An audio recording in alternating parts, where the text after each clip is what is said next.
안녕하십니까, 차디은입니다. 자, 이제 어느덧 9월로 접어들었네요. 8월 3일날 첫 번째 시험방송을 시작을 했으니까 이제 벌써 한 시험방송 시작한 지도 한 달이 되었는데요. 원래 예정대로라면 시험방송 개시 후에 9월쯤 정규방송을 할 예정이었는데, 조금 더 기술적인 면들, 그리고 각 이제 벌써 구독자분들이나 청취자분들 이 의견들이 들어오더라고요. 이런 것까지 다 감안을 해서 아마 정식 이제는 개국은 9월 추석 이후가 될 것 같습니다. 그러나 그때까지도 컨텐츠는 빠짐없이 올리도록 하겠습니다. 자, 오늘은 이제 좀 북한 얘기를 한번 해보죠. 북한이 8월 29일 날 최고인민회의 제14기 2차 회의를 열었습니다. 금년 4월에 최고인민회의 제14기가 개최가 됐어요. 북한 헌법상 최고인민회의라고 하면은요, 북한 내에서 인민의 최고 주권을 대표하는 기관. 간단하게 생각하면 우리의 국회라고도 할 수가 있는데, 우리 국회보다도 오히려 더 아마 이 헌법상 보장된 권능은 뛰어나다라고 볼 수가 있겠습니다. 왜냐하면 여기에는 정책의 이 심의뿐만 아니라, 그리고 입법 기능 이런 것뿐만 아니라 집행 기능을 관리 감독하는 기관도 되어 있고요. 사실 어떻게 보면 외형적으로는 국가의 중요한 대소사를 여기서 결정하기로 되어 있기 때문에, 북한에서요, 내각, 과거의 정무원이라고 했죠. 우리로 치면은 일반적인 행정부는 그냥 집행기관에 불과합니다. 정책 결정을 못해요. 안 하고요. 그렇기 때문에 물론 이 조선노동당이 가장 힘센 기관이라서 그렇지, 명목상으로는 북한에서의 최고 이제 힘 있는 기관이에요. 여기서 이제 2차 회의 결과, 금년 1월에 4차 회의가 처음 이제 14차 최고인민회의가 구성된 이후에 열렸죠. 북한이 이전에 1948년 헌법을 만든 이후로 12차례의 헌법 개정을 했었거든요. 금년도 4월에 또 13번째 헌법 개정을 했어요. 이때 헌법 개정의 이 주요 내용이 뭐였느냐를 그때는 공개가 안 됐거든요. 놓고 여러 가지 설들이 난무를 했는데, 그리고 헌법 개정이 그 당시엔 결의는 안 됐어요. 근데 이번에 최고인민회의 14기 2차 회의에서 결의가 됐는데, 그 내용 중에 특이할 만한 것이 지금 북한의 이제 최고 지도자를 국무위원장이라 그러죠. 이 국무위원장이, 과거에는 북한의 최고 지도자들이 거의 예외 없이 최고인민회의 대의원을 거쳤어요. 그런데 이번에는 북한 국무위원장이 최고인민회의에서 선출이 되긴 하지만 최고인민회의 대의원을 겸할 필요는 없다라는 규정이 포함된 헌법 개정안이 통과가 됐습니다. 그래서 이제 많은 아마 언론이나 이런 걸 보면, 이게 김정은이 나름대로 정상적인 체제의 지도자의 흉내를 좀 내려고 한다. 그리고 어쨌든 이제 국제사회에 서서히 자신의 모습을 이제 알려가는 데 있어서 독재자 이미지를 벗어나려고 한다. 이런 분석들이 많이 나오고, 이거 아마 신문에서도 보셨을 거예요. 그런데 왜 북한에서 최고 지도자가 최고인민회의 대의원을 하질 않으면 이게 모양새상 더 흔히 얘기하는 민주적으로 보이는 거지 하는 의문들이 있으실 겁니다. 오늘은 거기에 대해서 말씀을 드릴게요. 일반적으로 한 국가의 정치 체제가 얼마나 민주적이냐 아니냐, 명칭이랑은 상관없어요. 북한도 스스로 얘기하기에는 조선민주주의 인민공화국이라고 하잖아요. 민주주의라고 하잖아요. 그런데 그렇게 자기네들이 스스로 부르는 거와 상관없이 얼마나 한 정치체제가 민주적이라고 우리가 평가를 하느냐 할 때는, 사실은 입법, 사법, 행정의 3권이 어느 정도로 잘 분리되어 있느냐. 더 직설적으로 얘기하면 힘센 사람 한 사람이 마음대로 해먹을 수 있는 구조냐 아니냐, 이거에 따라서 민주적이냐 아니냐로 나뉘게 되는데요. 우리가 이제 흔히 얘기하는 서구식 민주주의 체제, 의원 내각제든 아니면 대통령 중심제든 간에, 사실은 최고 지도자가 의원이어서는 안 된다라는 꼭 철칙은 없어요. 왜냐하면 대통령 중심제 같은 경우에는 물론 뭐 미국도 그렇고 우리도 그렇고 미국 대통령이 상원의원이나 하원의원 겸직하고 있지 않잖아요. 마찬가지로 우리도 그렇잖아요. 그런데 영국 같은 의원 내각제 국가들, 그리고 일본 같은 경우에는 아베가 중의원 의원이자 일본 총리잖아요. 그리고 지금 영국의 보리스 존슨 총리가 하원 의원이자 보수당 당수고 총리란 말이에요. 그렇기 때문에 꼭 의원을 겸직을 해야 되느냐 안 해야 되느냐, 그럴수록 민주적이냐, 이런 법칙은 없어요. 다만 실질적으로 그 최고 지도자가 나머지 입법, 사법, 행정의 지도자를 선임하는 권한을 다 틀어주고 있느냐 아니냐로 보게 되는데요. 미국 같은 경우에는 가령 그 대법원장 선임을 할 때 이게 미국 대통령 혼자서 마음대로 할 수 있는, 추천을 해서 할 수 있는 것들이 아니고요. 영국 같은 경우에도 총리가 그 입법부에 입법부 출신의 총리가 내각을 구성해서 행정부의 수장을 맡기는 하지만 나머지 사법부라든가 이런 수장을 또 자기 혼자서 결정할 수 있는 문제가 아니에요. 이게 같은 의원들로 구성된 내각에 상당히 깐깐한 절차를 거쳐야 됩니다. 그렇기 때문에 사실은 의원을 맡느냐 안 맡느냐 보다는 얼마만큼 권력이, 주요 포스트를 임명할 수 있는 권력이 한 사람한테 집중돼 있느냐 안 돼 있느냐를 주로 따지게 돼 있는데요. 그래도 모양새상 이거를 따지는 이유가 일반적인 이 서방 국가들하고 그리고 사회주의 국가들하고의 권력 구조가 조금 틀리기 때문에 그래요. 사회주의 국가들 같은 경우에는요, 이 엄밀한 상권 분립이라기보다는 민주적 중앙 집중제라는 원칙을 이야기를 합니다.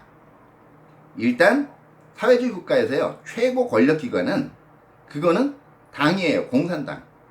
왜냐하면 공산당이라는 것이 공산주의 이론에 의하면 최종적인 목표인 계급 없는 무산 사회, 국가가 아니에요. 공산주의는요, 국가를 필요악으로 봅니다. 그렇기 때문에 공산주의 국가란 건 없는 거예요. 사회주의 국가란 말은 있어도.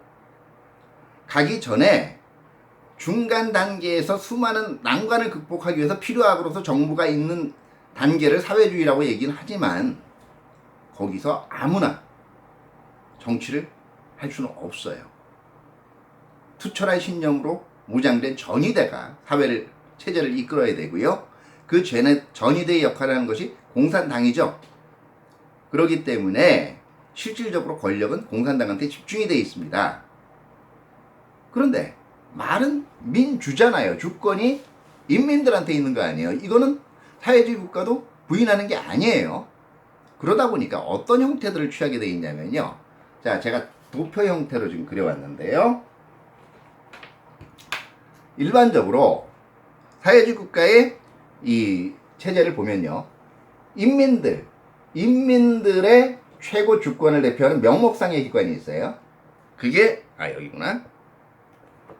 바로 과거에 아마 가장 사회주의 국가의 원조가 된 게 구소련, 지금 러시아죠. 지금은 체제가 좀 바뀌었지만 구소련이었으니까 그 당시에 권력 구조를 구성할 때 어떻게 됐었냐면 공산당이 최고 권력을 갖고 있긴 하지만 인민들의 주권을 대표하는 최고 기관으로는 소비에트라는 걸 두었습니다. 그리고 이 소비에트에서 이제 주로 간부들이 모여서 상설적으로 운영되는 회의가 있었는데요. 이거를 간부회의라고 합니다. 이 간부회의의 의장이 사실은 명목상으로는 최고 권력자가 되는 거고요. 물론 이건 명목상 권력자입니다. 그러니까 실질적으로는 공산당의 당 대회를 거쳐서 밑에 서기국, 비서국, 이런 거, 중앙위원회 서기국, 비서국이 있죠. 서기국의 최고 책임자, 그러니까 옛날에 서기장이라 그랬죠. 이 서기장이, 이게 중국 같은 경우에는 뭐라고 부릅니까? 총서기라고 불러요. 북한은 뭐라고 부릅니까? 지금은 제1비서라고 부르죠. 여기가 사실은 최고 이 실권자예요. 실권자고 나머지 구조, 이 내각들 있죠. 내각이나 뭐 이 법원 이런 거는 전부 바로 이 공산당의 실질적 통제와 상징적으로는 최고인민회의의 지도를 받는 이런 권력 구조를 형성을 하고 있는 것이 과거 소련 시대의 일반적인 사회주의 국가들이 쓰는 권력 구도였습니다.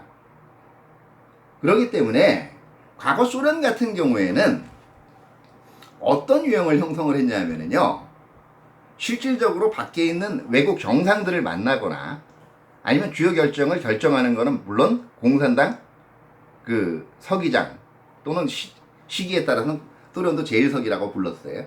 제1서기였지만은요, 국가를 명목상 대표하는 건 아까도 말씀드렸죠. 최고 소비에트 간부회의 의장이었어요. 이렇게 실질 권력과 상징 권력을 나누어 놓음으로써 그래도 어느 정도 1인에 의해서 독주가 이루어질 수 있는 구조를 사회주의 체제 내에서도 차단을 했던 거예요.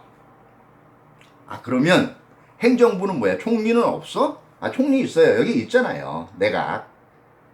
근데 이 내각은요, 아까도 말씀드렸지만 실질적으로는 당으로부터, 명목상으로는 최고회의로부터 지시를 받아서 이야기하는 집행기관에 불과해요.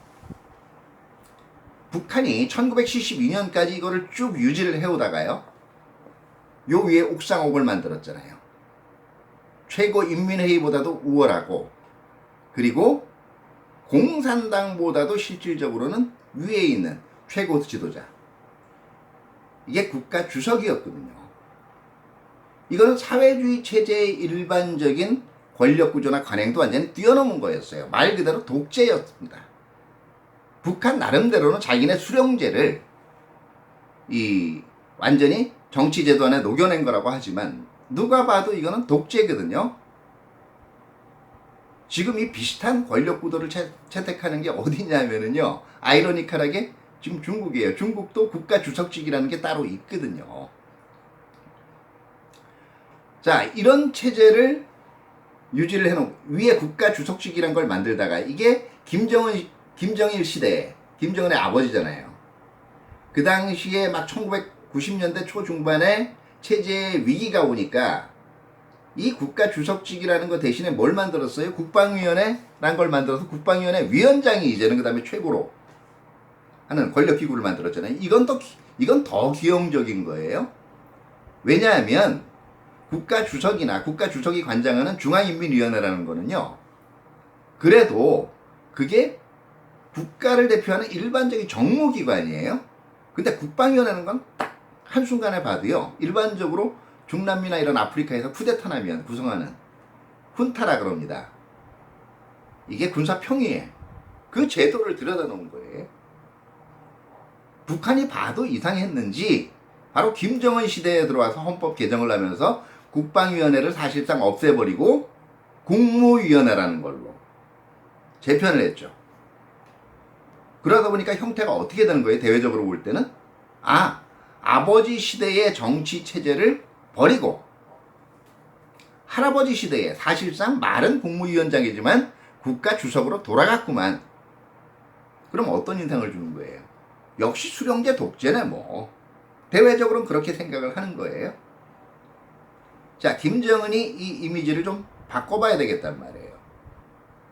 그리고 김정은이 들어선 이후에 나름대로 지금 노력하고 있는 것이, 처음에는 많이 우려먹었지만 할아버지, 아버지의 후광을 받고 있다는 걸 탈피하는 거예요. 그리고 나름대로 생각을 해봤을 거예요. 어떤 게 모양새가 그럴듯할까? 그래서 택한 것이 최고인민회의, 아까 얘기한 최고회의의 북한판이죠. 최고인민회의 대의원을 하지 않는 것이었다라고 저는 봐요. 왜 그러냐고요? 자, 명목상 어떻게 되는 겁니까? 국무위원장이 최고인민회의 대의원도 하면서 그 다음에 최고인민회의 상임위원장이 원래는 과거에 소련 시체면 국가를 대표해야 되는데 그것도 아닌 걸로 바뀌었거든요. 그러니까 다 해먹는 거예요. 그러면 이런 인상을 희석시키기 위해서는 뭐예요? 아니야. 내가 국가 최고의 주권기관, 인민의 최고 대표기관까지 장악하고 있는 건 아니야. 왜? 나는 대의원은 아니야. 그러나 인민주권의 최고기관에서 인민의 대표들이 모여서 나를 지도자로 선출했어. 얼마나 정통성 있는 지도자야. 이런 메시지를 발송하려고 하는 겁니다. 그렇기 때문에 이번 헌법 개정이 왜 좀 그래도 이른바 얘기하는 민주적인 냄새를 풍기기 위해서 정상국가화, 정상체제와 가까운 냄새를 풍기기 위해서 김정은이 고심하고 있냐고 하는 인상을 주려 했다라는, 고심을 하고 있다라는, 그게 내포되어 있는가의 이유기도 해요. 근데요, 김정은의 진정한 고민은 이걸 겁니다. 아마 북한과 같은 수령제 환경하에서 자란 지도자는요, 절대로 제대로 된 민주주의의 원리, 그 철학을 이해하지 못합니다. 왜냐고요? 그거는 제가 시간 내서 다시 한번 설명을 드리도록 하고요. 오늘은 최고인민회의 14기 2차 회의에서 나타난 헌법개헌, 그 의미가 무엇인지 북한 최고 지도자의 위상 차원에서 살펴봤습니다. 감사합니다.